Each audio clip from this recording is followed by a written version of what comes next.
রাষ্ট্রপতি মোহাম্মদ জিল্লুর রহমান বলেছেন, শিক্ষার মান নিয়ে কোনো আপোষ করা যাবে না। সকালে রাজধানী বঙ্গবন্ধু আন্তর্জাতিক সম্মেলন কেন্দ্রে ড্যাফোডিল ইন্টারন্যাশনাল ইউনিভার্সিটির তৃতীয় সমাবর্তন অনুষ্ঠানে এই মন্তব্য করেন তিনি।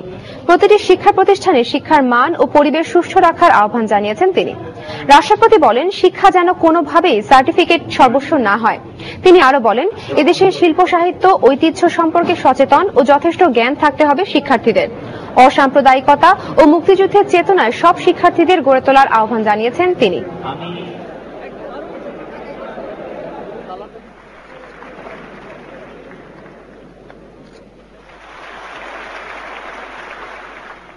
উচ্চশিক্ষার মানের সাথে কোনোভাবে আপোষ করা যাবে না।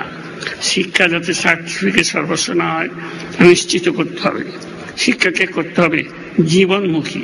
এই জন্য একাডেমিক লেখাপড়ার পাশাপাশি শিক্ষার্থীরা যাতে সাধারণ মানুষের জ্ঞান উপলব্ধি করতে পারে, সমস্যার গভীরে প্রবেশ করে তার সমাধানের পথ দেখাতে পারে, তারও শিক্ষা দিতে হবে।